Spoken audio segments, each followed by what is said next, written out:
Hello and welcome to Narayana IS Academy. We are starting our daily news analysis.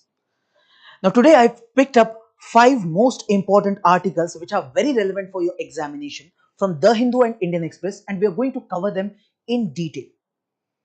Now before we start, we have a quote for you.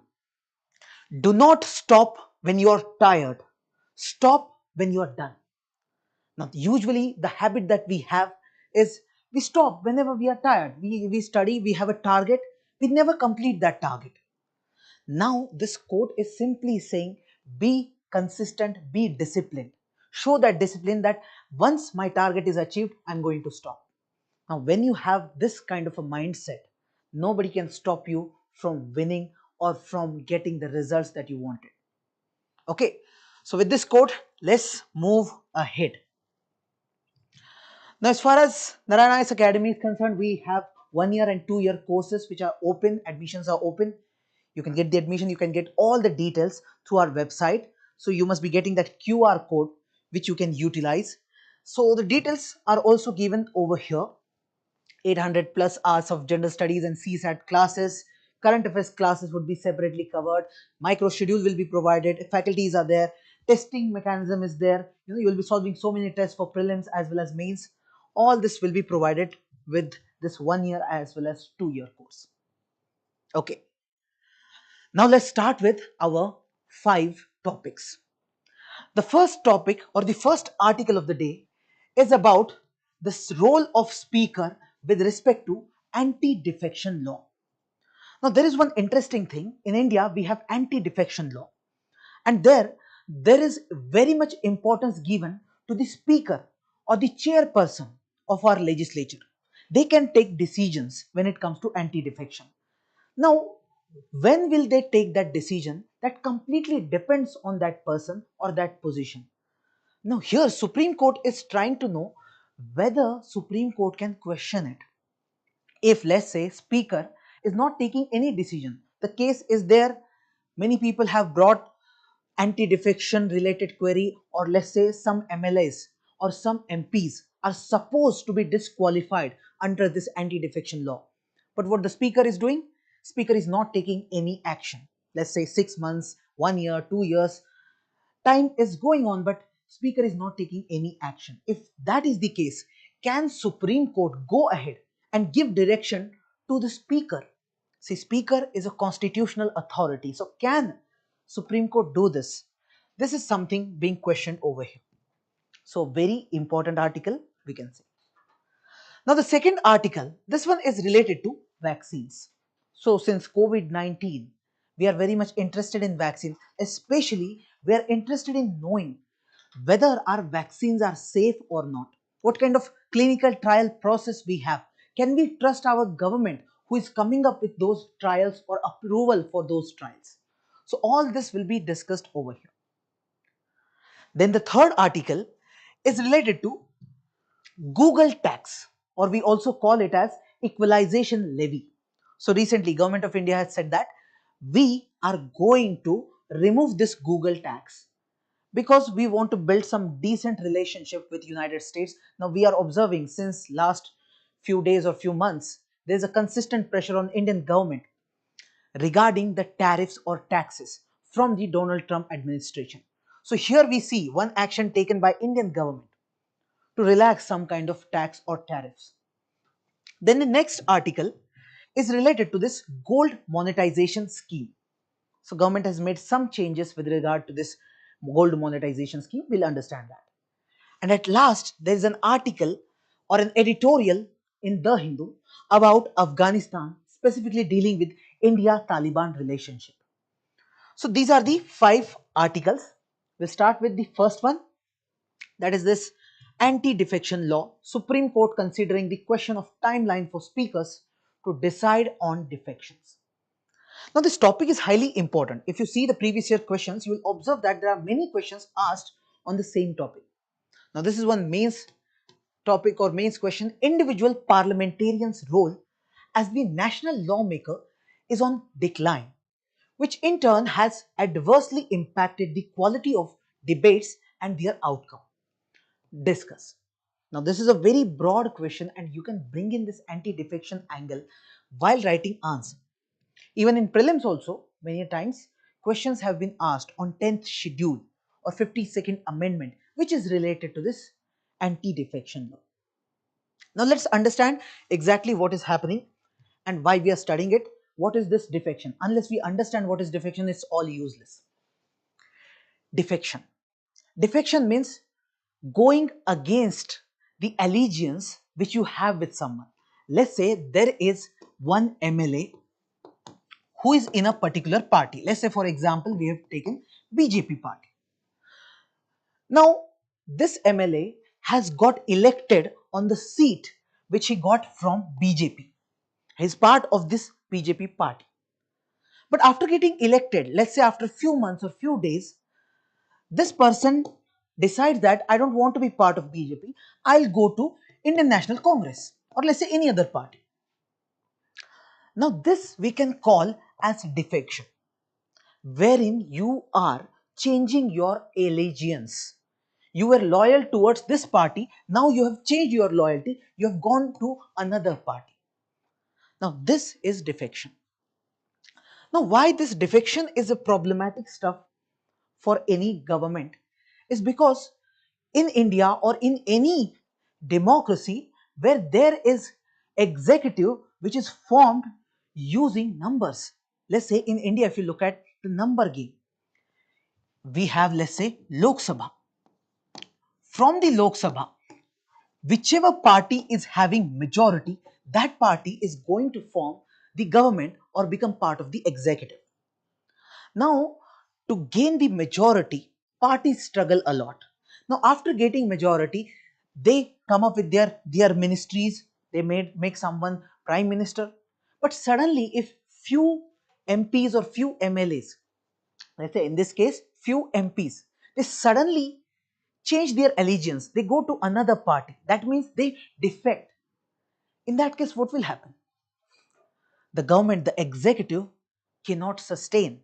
They'll have to resign because they will not have majority. So suddenly there will be political, there will be political instability. Okay, and that's the reason. Because of this political instability, many countries or countries like India, they go for a law which can stop such a defection, which can restrict the activity of any MLA or any MP, that they should not change their allegiance after elections. Okay, this is what we call as bringing anti-defection law. Now, to simplify, the term this term comes from Latin word defectio. Defectio means to abandon allegiance. Okay, and earlier there was another term which was being used as floor crossing. So you see, in Britain, what used to happen, if you see the Lok Sabha or what we call as House of Representatives.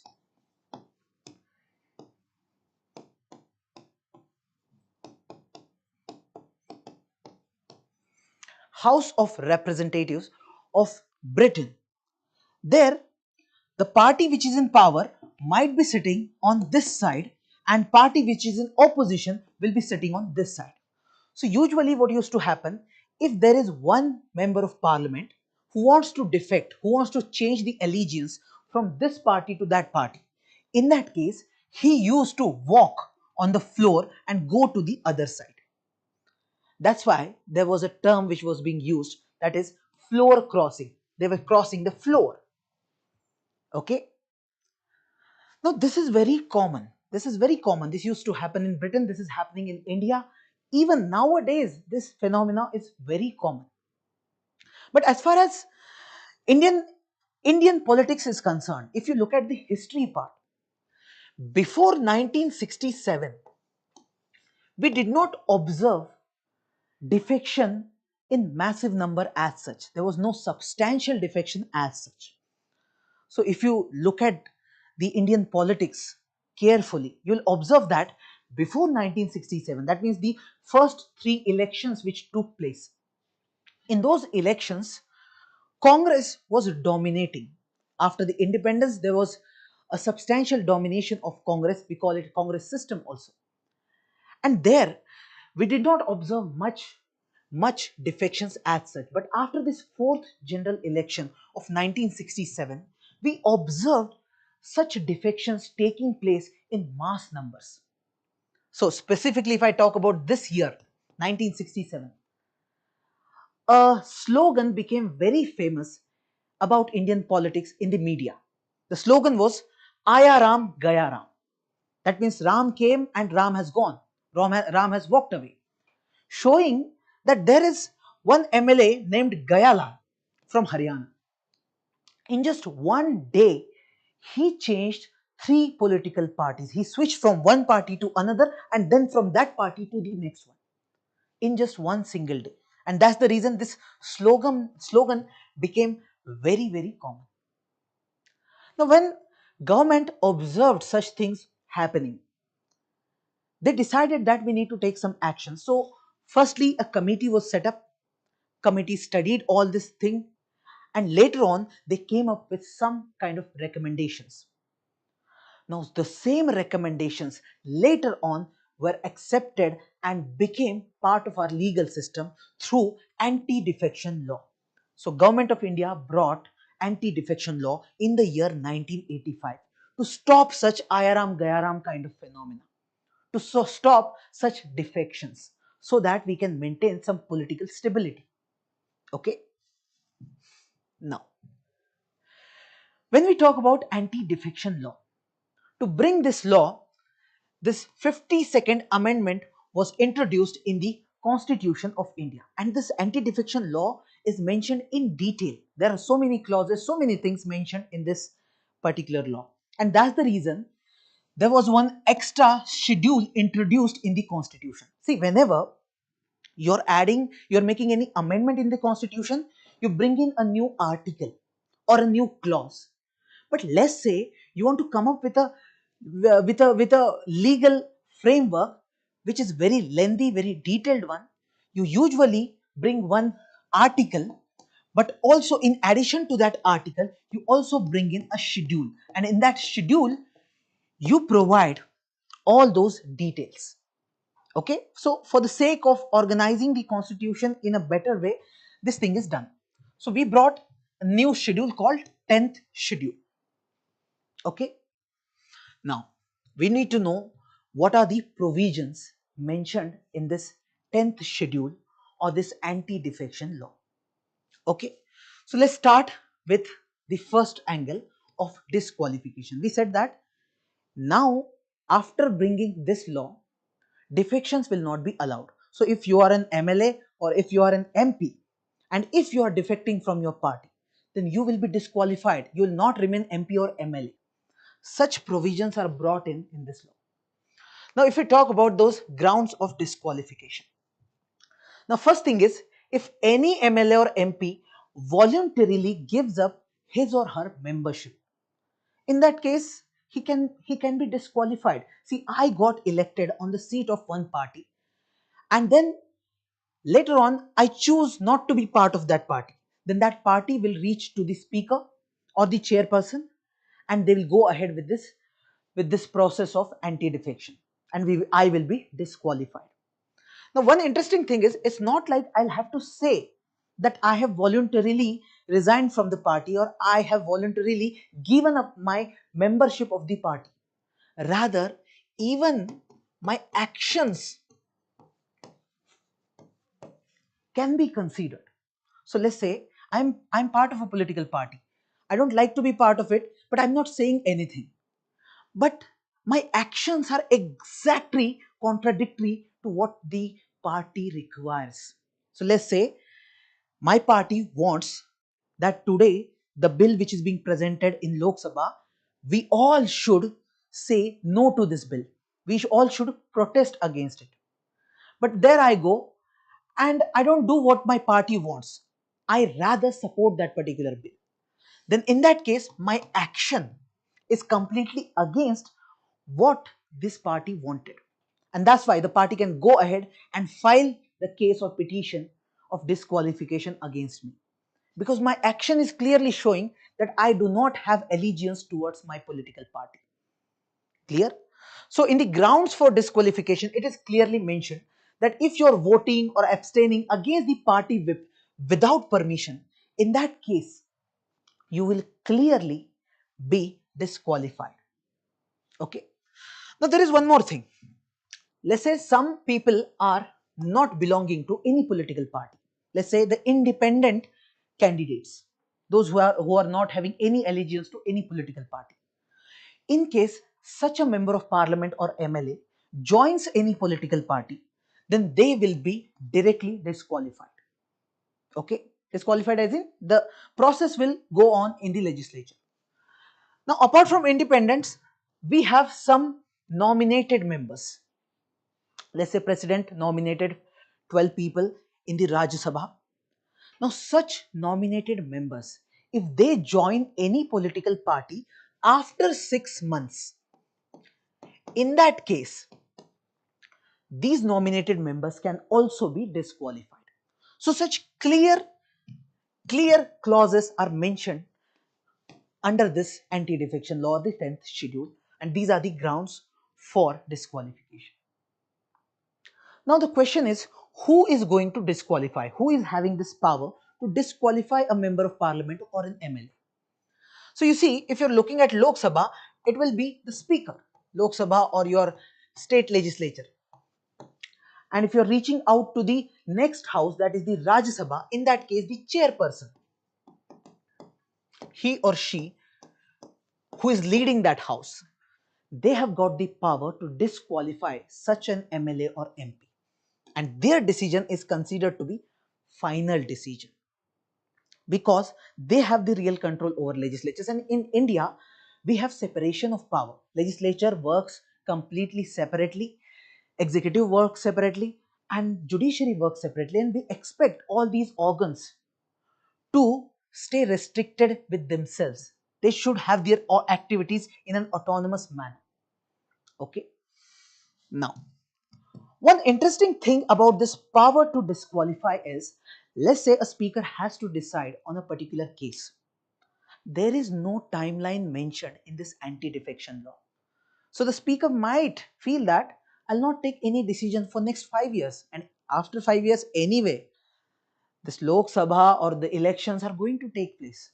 So your law becomes useless just because of this discretionary power which lies with the speaker or this head. Okay, so no timeline, and this is the issue which is being discussed right now at Supreme Court. Supreme Court is checking or questioning or discussing whether Supreme Court can give a timeline to speaker, whether Supreme Court can direct speaker to take the actions. See, sometimes what happens, let's say we have political party A, okay, and the speaker also belongs to the same political party. Now, we do not have a system like UK wherein when you become speaker, you leave your party. We don't have that system. We have system wherein speaker will remain part of the political party, whichever it is. Now, I am saying we have party A and speaker also belongs to party A. And let's say there is a petition filed of disqualification against one MP who belongs to the same party, who belongs to the same party. Now, because speaker also has some allegiance towards his political party, he might say that he's member of my party. I'll not go ahead and take any action against him. And what I'll do is I'll just delay the process. Now, this is something which is happening in India. If you specifically see the recent cases, like the case that took place in Maharashtra, Karnataka, earlier in Arunachal Pradesh, all these cases together show that the role of speaker is being questioned many a times. The partial decision making, partisanship, this is being questioned many a times. Now see, in this particular law, there are some exceptions given. Let's say there is a political party and that party, the members of that political party, they choose to break or split. So earlier there was a provision that if there is a political party, let's say it is having 100 members, out of that, the 1/3 members, if they decide that we want to get out of this political party, and make a new party altogether, or we want to merge with any other political party, or whatever they want to do. They want to just split. They want to get away from this party. Then these people or these MLAs or MPs will not be disqualified. This was mentioned in this law. But later on, it was amended, and instead of one third, a new rule came which mentioned that when two-third members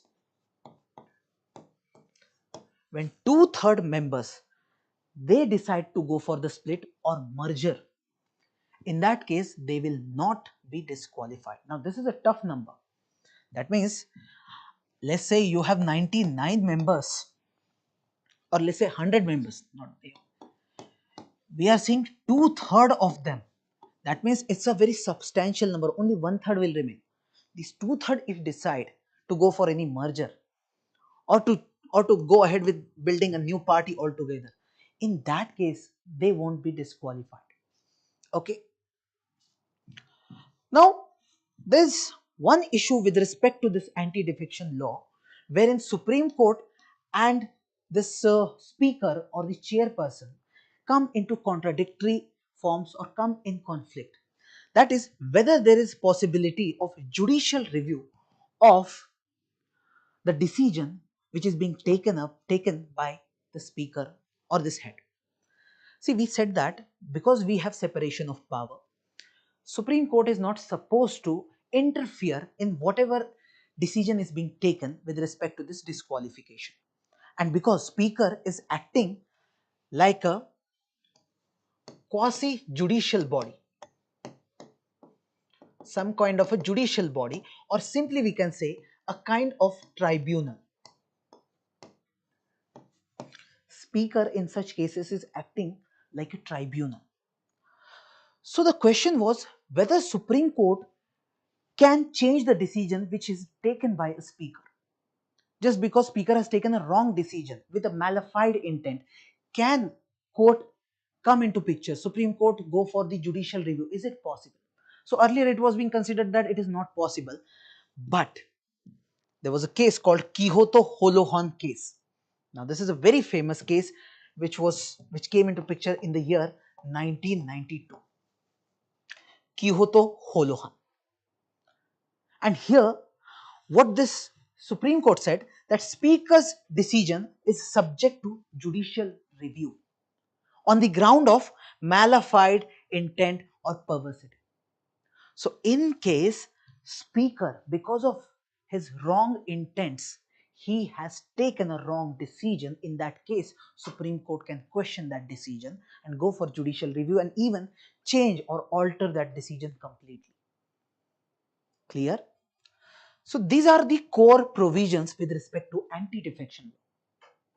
Now, when we move ahead, we look at the core issues with respect to this law, any challenges that we are facing when we are dealing with anti-defection law. Now, the first challenge specifically is related to this timeline issue. Now, this is being discussed in the Supreme Court, so we will wait for the judgment from the Supreme Court, what Supreme Court says. But this is a major issue, and this lack of clarity on the timeline, which is because it is not mentioned in the Constitution anywhere. Now, this acts as a loophole, and many a times we have observed that speakers are misusing this clause. That's why we are considering this. Second, there is possibility of bias of speaker. Can we trust speaker of being impartial? Because anyway, speaker belongs to a political party. A person can be considered impartial when at least that person is not belonging to any political party. In that case, you can at least consider that aspect. But in India, we do not have such thing. It is not happening that when you become speaker, you are resigning from your political party. No. So this biasness of speaker can be there, and we have seen such cases happening wherein we observe the biasness. Then there is this angle of freedom versus discipline. When you have anti-defection law, what you're doing? You're saying that any member of the political party, any MLA or any MP, he or she cannot go against the party will. Whatever the party wants, you have to do the same. You can't go against it. If you go against the party line, we are going to file this disqualification petition and you will be disqualified. Now see, when you look at any MLA or MP, is he part of political party only? Is it the only job he is performing, or he is also representative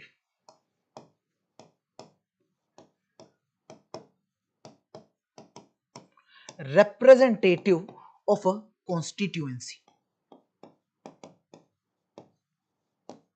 Certainly that person is part of a political party. He has alignment with that political party, and that's why he's part of it. But that person is representative of a constituency. He represents some people. So the first and foremost job of any MLA or any MP is to represent the voice of the people. And that's why, even if it requires him or her to go against the will of the party line, sometimes he or she will have to go. And that is part of its free speech and free expression. But when you say that you can't go against party line, you are restricting the freedom of speech and freedom of expression of that representative. So this is one core issue we can see. Then many a times defections we observe after election. Now this is where we see that somewhere the trust of people is not maintained. There is some kind of betrayal, feeling of betrayal among voters. So what voters did? They elected someone because that person is part of a political party, as well as they like that person. But later on, after elections, they got to know that that person has changed the political party. Now this is some kind of a betrayal on the voters or the voters' mandate. And then there is this loophole with respect to merger. So we said that this phenomena wherein if two-thirds people decide to go for the merger. Now here is a question: why have you chosen two-thirds? If let's say out of 100 members of political party, if 25 want to go ahead and form a political party or go for a merger, they are not allowed. Only when two-thirds are there, they are allowed. Somewhere, how much logical is it? It is being questioned. So this is a loophole. Many times this loophole is misused. So many political parties, they will try to break a political party into two. Such incidents will also happen. So these are the core issues and challenges that we are facing with respect to this law. Now, right now we have some suggestions with respect to this law. Now before this suggestions, you need to understand that this law brings some good things also and some bad things also. All the challenges that we have discussed has shown the negative side of this law. But you need to understand the positive side also. Let's say if you allow the member of parliaments or legislative assembly, if you allow them to defect at any point of time, what they will do is, when someone will offer them some amount of money, they'll suddenly leave the political party and go for that new party. Horse trading will take place, and because of this there will be political instability, and political instability is not a good thing to have. Although in a country like India there is a possibility of building political instability, but it's not good.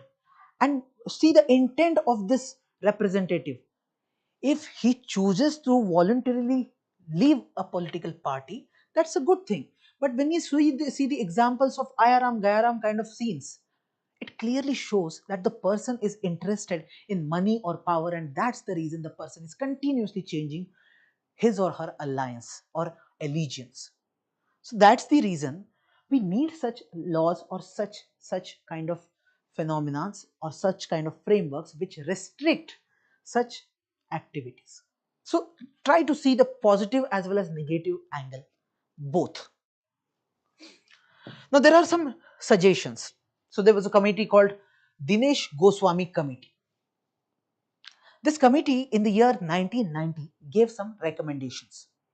One of the recommendation was disqualification should apply only if member voluntarily leaves the party or votes against the party whip, but when not in every case, only when it is a confidence or no confidence motion. Now, this is very important.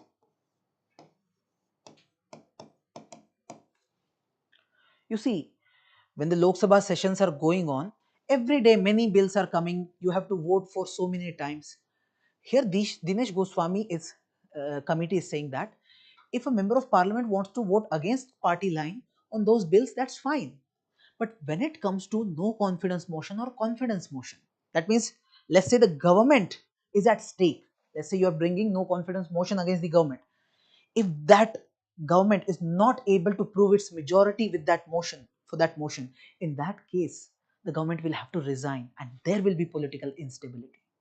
So he is saying, this committee is saying, only in that case, please allow such restriction for these MLAs or MPs.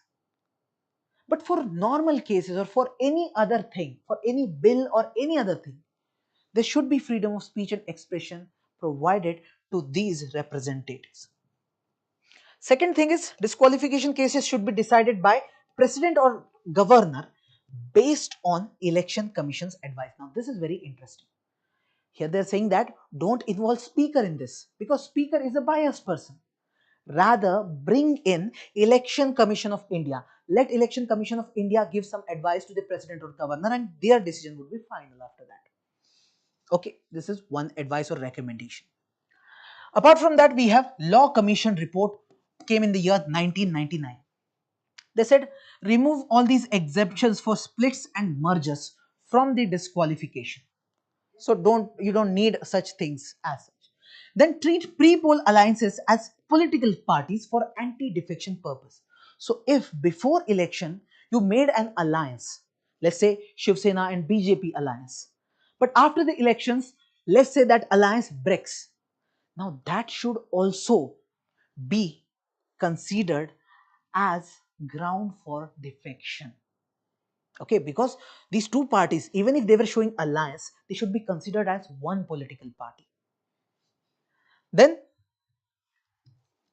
limit the party whips only to situations threatening the government stability. So the same thing which was said by Dinesh Goswami committee, same is said by Law Commission over here. Only when it comes to confidence or no confidence motion, we should go for this kind of restriction. Now the next, what does Election Commission is saying? Obviously, Election Commission would like this Dinesh Goswami committee's recommendation that our advice should be taken. So they say that president and governor should decide and the decision should be based on the recommendations given by Election Commission of India. Now one thing they said additionally, that the advice of Election Commission of India should be binding on the president or governor. So obviously Election Commission of India likes that they should have more power on this issue. And at last we have Constitution Review Commission of 2002. They said defectors should be barred from holding public office or political post for the remainder of their term. Now, this is a good recommendation we can consider, that once you are disqualified or for being a defector, in that case you will not become part of any public office as such. And votes by defectors used to topple the government should be declared invalid. Now, this is also very interesting recommendation. Okay, so now I hope you people understand what do we mean by anti-defection law, how it came into picture, and what kind of controversy or what kind of issue we are facing, and what the Supreme Court is now dealing with, examining whether we can fix a time limit for speakers to decide on disqualification petitions. Clear? Good. Now, let's go for the next article of the day. Now, this article is talking about vaccines. Whether we Indians trust the government, trust the authority with respect to our vaccines. And that's why we need to know the vaccine regulation part. This is important for your prelims as well as mains GS paper 2. Now, before we move ahead, please read this previous year question asked in the year 2019. I'll give you a few seconds. Please read.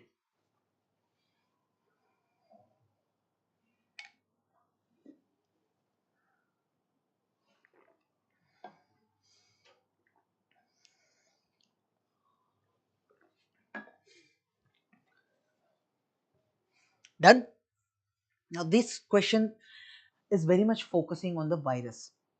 UPC has many times asked questions on virus, asked questions on vaccines, and that's why I'm saying when we are discussing about this public trust in vaccines, this part becomes important for us, relevant for us. Now see what's happening. Since this COVID-19 pandemic, we're observing many legal petitions or many cases being brought in the court of law regarding the safety and approval of vaccines. So even when the COVID-19 vaccine was brought in, many people said that because of COVID vaccine or because of this vaccine, some person has died. Now who is responsible? The company who brought that vaccine or government authority who has given approval? And the question is it ethical for government to allow a vaccine to be used without going for a proper clinical trial, without checking whether it has some very dangerous side effects or not? And the question is, have you taken the consent of people before giving this vaccine? All these dimensions become important in these cases. So this happened after COVID-19. Such cases came into picture. So we started discussing this angle of the regulatory authorities that are present in India in regard to the vaccines. So you see, when it comes to vaccine approval and everything, the final and most important authority is this CDSCO. This body is the National Drug or Vaccine Regulator and it works directly under Health Ministry. So whenever we have developed, let's say any company in India has developed a vaccine, has gone for some trials, clinical trials, they checked with few people, after that they checked with many people, all these things are done. Final approval whether this vaccine will be allowed to be used on public or not, that decision will be taken by this CDSCO. Okay. Now the authority who heads this CDSCO, that authority or the head of this CDSCO is named as DCGI, and they play a key role, especially when it comes to this emergency use authorization, which I'll discuss in few minutes. Now this is one body. Apart from that, we have ICMR. Now ICMR was in news, especially when the COVID-19 was there, the waves, the second wave, first wave was going on. At that time we read about ICMR. ICMR is an important body who works on this aspect of biomedical research. So they'll go for research of any virus, any kind of medicine they can develop, any drug or any vaccine they can develop. All that research part will be done. So at the time of COVID, they helped with this co-vaccine. They have played some key role. They came up with some research which helped in the development of co-vaccine. Now we have some SEC. SECs means these are subject expert committees. So these are technical peoples, the expert panels, expert people who will be part of this SECs.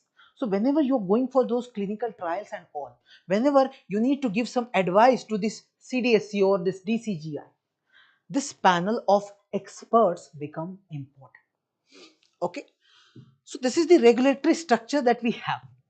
Now, how do we go for approval? Let's say we have developed a new vaccine. So, what is the process? What is the process of approval? First of all, we have some preclinical trials. Okay, we have to do clinical trials, but before that, we go for one extra trial. So, what we do, once we have developed one vaccine, we go and test that vaccine on some animals. If the results are good, then we check with human beings. So let's say first we check with mice or monkeys, etc. If they get decent response, then they go for checking on a human being. Okay, this is your preclinical trial. After that, the real clinical trial starts, where we can check whether this vaccine is good or bad, what kind of results it is giving, what is its efficacy. So it will happen mostly in three stages: phase 1, phase 2, phase 3. In the phase 1, first we will test the same vaccine on a small group. The group could be of 20 to 100 volunteers. So volunteers will come, we will test that vaccine on these people and we will check whether this vaccine is safe or not. After the successful trial, we'll go for phase 2 and here we'll take a larger group. So 100 to 500 volunteers will be part of it. And after the second trial, we'll go for the third trial, and here more than thousands of people will be participating. Here we'll get a lot of data, how the vaccine is working on one person or the other person. And sometimes we also get the details regarding the side effects, which are very rare. Only in few people we get such side effects. So we'll get really good knowledge after all these three stages. Okay.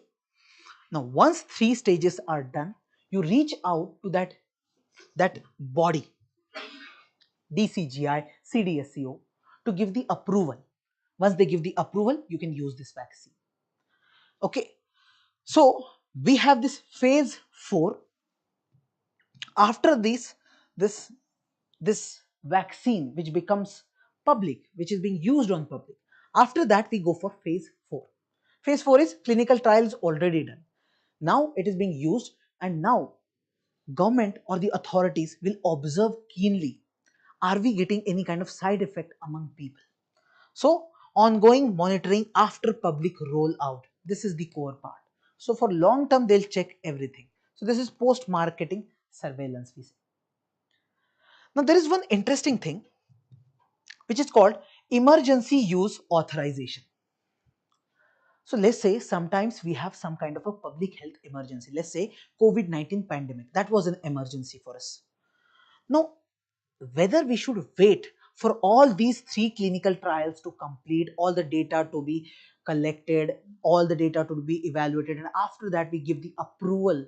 Should we wait for that long time period, or just when we are in this third phase itself, when we have some interim results that this vaccine seems to be good, it has good efficacy, just go and allow this vaccine to be used for public? Such action, such decision can be taken. Who will take that decision? The head of this CDSCO, that is this DCGI. This person has got the power to do this thing, and they can take such action, and that is called as emergency use authorization. DCGI can grant this considering this emergency. Clear? Now, this was done obviously in the time of COVID-19 pandemic. Now, there are some legal and ethical issues involved in this process of vaccine approval and all. What's the first issue? One thing is, there is no liability with the manufacturers. Let's say clinical trial and everything is done. After that, many companies, many private pharmaceutical companies, they start making vaccines, or they have developed their own vaccines, they have got the trial done, everything is done. But after that, we observe some side effects in the people who have got that vaccine. Now, what about the responsibility or liability on the manufacturer? Are they paying any compensation to these people for such side effects? Are they doing anything? This is something that we need to question. Second, there is no compensation scheme as such.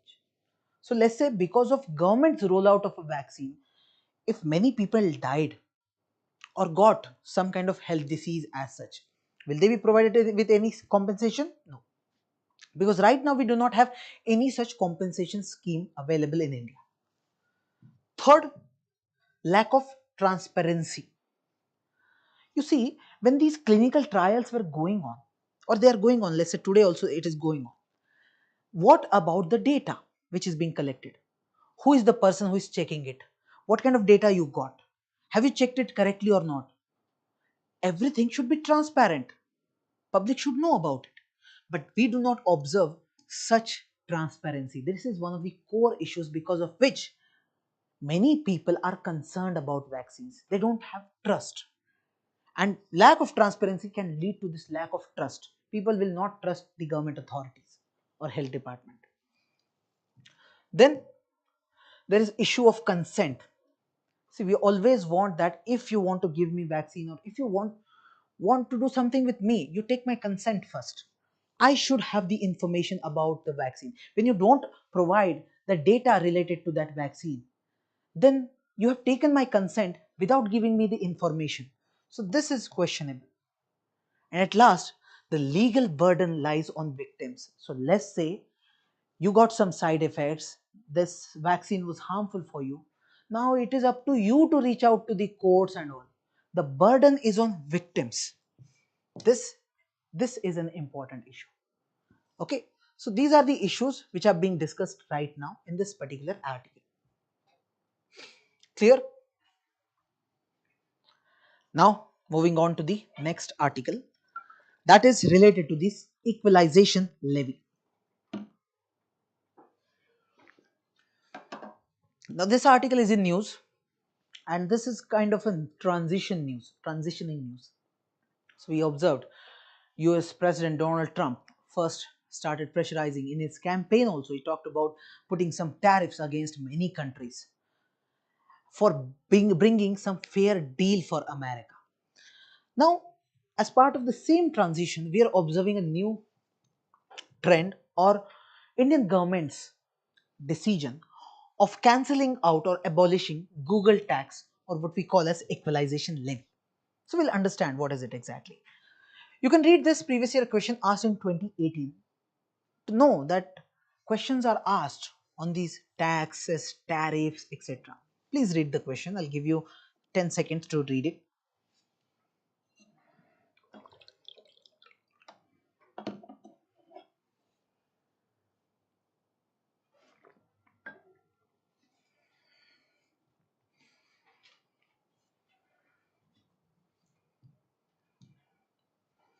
Done?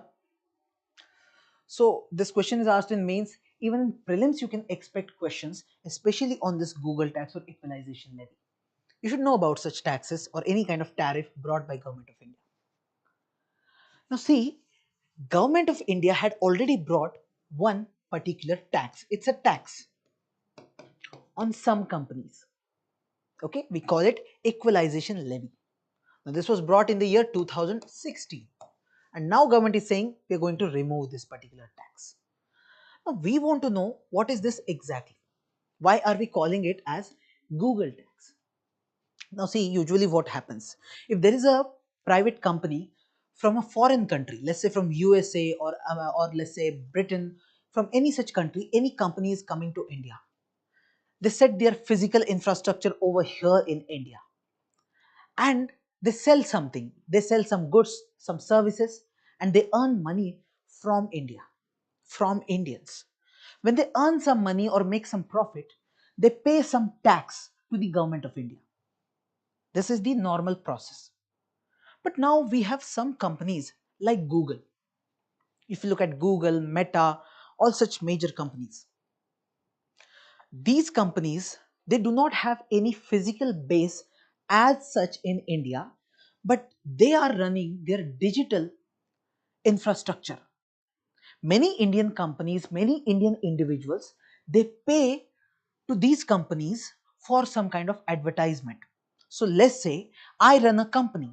I want my company's advertisement to be run on Google as well as Facebook, on Instagram, etc. So I will pay Google to show some advertisement. Now see, Google is not having any physical base in India, but Google is earning money from Indian companies. Because they are earning money, they are making profit from Indians. Government of India thought that they should also pay some tax to Government of India. And this is the major reason why Government of India brought this new law, which is now termed as Google tax also. The real name is Equalization Levy, but we are calling it Google tax. Because companies like Google, they are going to be taxed because of this kind of levy. Is this clear? Now, this dimensions I've already covered. Just for the sake of understanding, you can read this part. But now, one thing I want to add in this, although government brought this law in 2016, after that government also made some amendments. Government brought one more thing. In 2020, they said 2% of extra levy will be on e-commerce goods and services. I said initially it came in 2016. There they put 6% tax on companies. After that in 2020, they brought 2% levy on the e-commerce goods and services. Now all this trend shows that government is trying to get some kind of hold over these companies and get some revenue from the profit these companies are making. Now there is another way to look at the same thing. The company might feel that I am being taxed more than once. When I am earning money, I am paying the tax in my own country, that is in United States of America, and now you are asking me to pay money or pay tax in your country, that is in India. So for that company it might be a case, it's not necessary, but I'm saying it might be a case of double taxation. So this is many a times questioned by countries or many companies. So if you look at United States of America, USA calls such equalization levy as a very discriminatory stuff. It's not like only India is putting such taxes. You see, there is a trend wherein many countries have brought such laws. For example, France brought some such a law wherein they also put such kind of a tax on these big companies. UK also brought, Italy also brought, Spain also brought. So India is just one of these examples to see. But obviously USA doesn't like it. And now if we see the OECD and G20 inclusive framework, even according to these frameworks, we should not put such extra taxes as such. So whatever tariff, whatever tax is being brought, that should be aligned to these frameworks. So India also said that we want to align to this framework. We have commitment towards these frameworks, and for that we are going to remove it right now. Okay. Now, India says that we support a global digital tax solution. India says that if a company is making profit from India, they should pay the tax. They should pay the tax to the government. But if there is double taxation happening, then that should not also happen. So for that, we need some kind of a solution at global level, especially for this digital part or the digital companies, the digital giants like Google. Okay, so this is the issue, and this is what we call as equalization levy. Now the fourth article, this one is related to gold monetization scheme. Gold monetization. You should understand this concept. What kind of scheme is it? Important from Indian economy perspective for prelims. Now you read this previous year question asked in the year 2015. This is related to the gold. There is a craze of gold in Indians.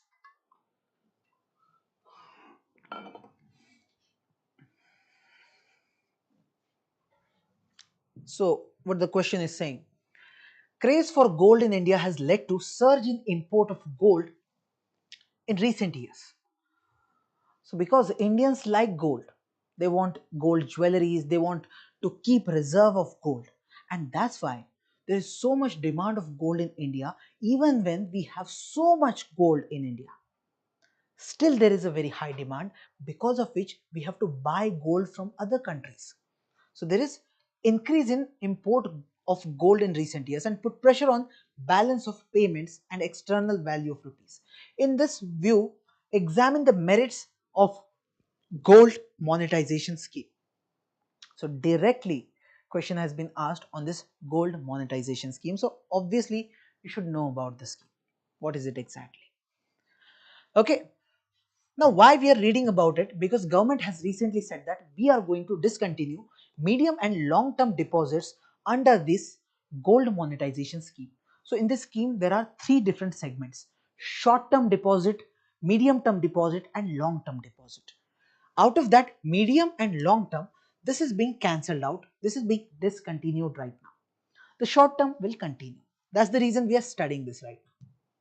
So you see, gold monetization scheme. In the year 2015, Government of India, specifically Ministry of Finance, brought a scheme named as Gold Monetization Scheme. They said that in India we have a lot of gold available with public, available with institutions, and the gold is not being used by people. It is idle. See, usually whenever you have any asset, we expect that asset to go ahead with some productive work. Let's say I have some money, I'm not using that money. If I use the same money and put in the mutual fund, put in the shares or put in the bonds or anywhere, then that money is part of these economic activities, because of which I'll earn some money.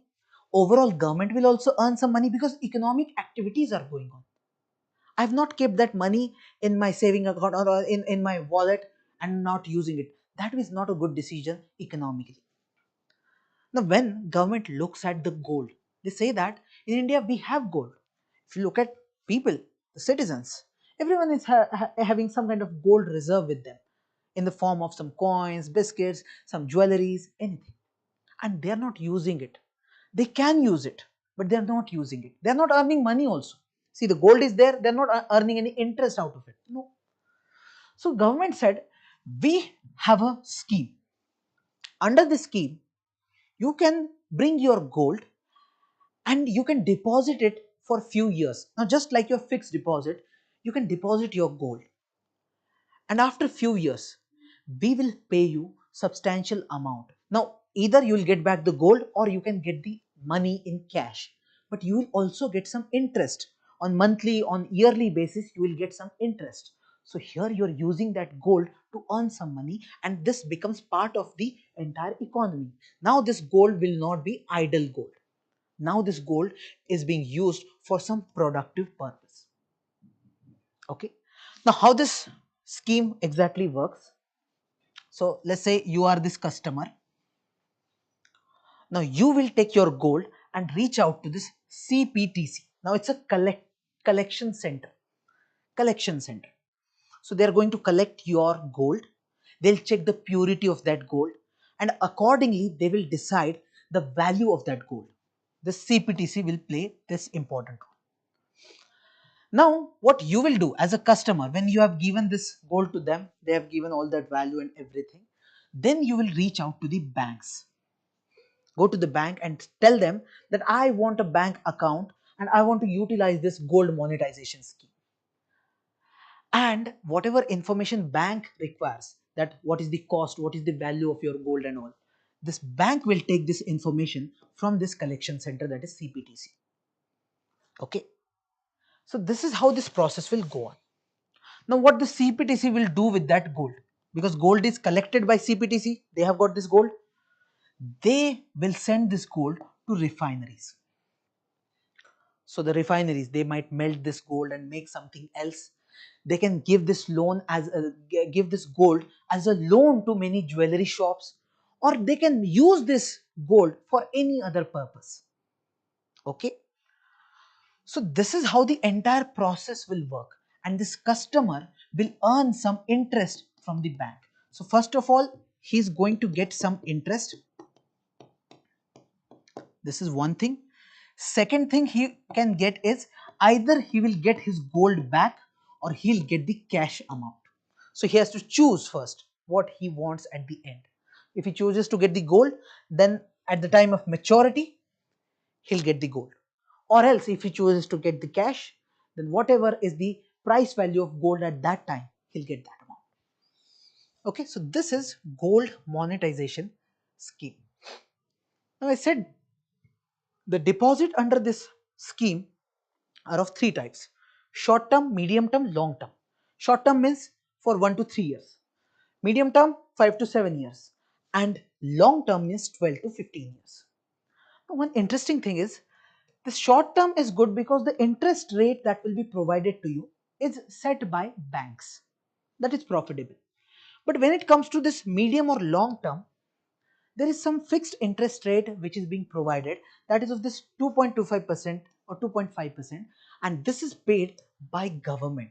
So there is a very heavy pressure on government, and government wanted this thing because for a very long duration you are putting that gold with the banks. So for government it was a good thing, that's why they said we'll pay this. But the result was not that good. They did not find many people getting attracted towards this mid-term or long-term deposits under this scheme. And eventually government decided that we are going to cancel out or withdraw the plan of medium and long-term deposits. Short-term one will continue. Medium and long-term will not continue. What government said, see, the market has got evolved, the conditions are changed. We can see that customers are not interested in this medium term, long term, they're interested in short term, and we also want the short term only. So we have changed it. There is limited impact also, very few people had gone for it, and there is very high cost for the government also, because government has to pay that amount. So that's a very high burden on government side. That's why they decided to cancel out these two, medium term and long term deposit, under the same scheme. Clear? Now the last part, or the last article of the day. This one is related to Afghanistan-India relations and Taliban and Indian government relations. So the great abandonment of Afghanistan. Now we had already discussed this article on 18th March 2025, here India and Taliban, mains article. So comprehensively it has been covered. So I'm not going to discuss it again over here. You can reach out to this video. The link is given in the description box and the comment box. You can directly reach out. Okay. Now let's discuss the practice questions of the day. Supreme Court is currently examining whether it can direct the speaker to decide anti-defection petitions within a fixed time frame. In this context, critically examine the role of speaker. So role of speaker under the 10th schedule, and evaluate the need for timely and impartial decision making in anti-defection cases. So very broad question, so many dimensions are asked. You have to answer all these dimensions. First, in the introduction, talk about this 10th schedule or anti-defection law. Give a good introduction. You can use that Airam Gairam slogan also over here, or give the context from the recent examples. Then start with the role of speaker. So what is the role of speaker? It is going to act as quasi-judicial body, like a tribunal. Then you can talk about Kyoto Holohan decision, wherein judicial review is being talked. In the challenges part, you can mention all those challenges which we have discussed, like this: there is no time limit, biasness is there, politically motivated decisions are taken. Here you can give the examples. Okay. And then need to reform. Here you have to provide the solution, that we can come up with some fixed timeline. You can mention those committee recommendations over here, independent tribunal, or you can bring the role of election commission. All these things can be mentioned, and you can even talk about the role judiciary can play in this. And eventually, while writing the conclusion, be balanced. Don't say that just remove this particular law, or don't say that we need strict law as such. Bring some balance by understanding both sides, that we need such law, but we don't need the law to be used against the representative politics or the representation itself. There should be some freedom of speech and expression, and that's why when we say there is a role of speaker in this, talk specifically about speaker, talk specifically about the impartiality, the ethical values required in the speaker, constitutional morality required. All these things you can mention over here. Now, the questions from the previous daily news analysis, that is yesterday's articles. One is about Manrega. Manrega guarantees 100 days of wage employment to each rural household in India, and it applies only to families living in areas identified as backward. No, it doesn't apply for backward people as such. It applies to everyone. Deletion of workers from Manrega job cards must follow a due process as laid down in the Act, including the requirement for independent verification and documentation in the management information system. That's true. That's a very basic thing. Introduction of Aadhaar-based payment system under Manrega was aimed at ensuring transparency in funds transfer, but it has not led to any increase in deletion of workers from job. This is wrong. This is actually from the news item that we have studied here. So only second statement seems to be right. Now, with reference to the National Organ and Tissue Transplant Organization, NATO, it functions under Ministry of Science and Tech. This is the wrong statement. It's not Science and Tech. Go and read once again. This is not Science and Tech. So if first is wrong, this one wrong, wrong, wrong, 2 and 3 is the answer. I don't need to read. Okay. Then, with reference to the initiatives launched by Indian Navy in 2025, AIKEYME is a multilateral maritime exercise co-hosted by India and South Africa.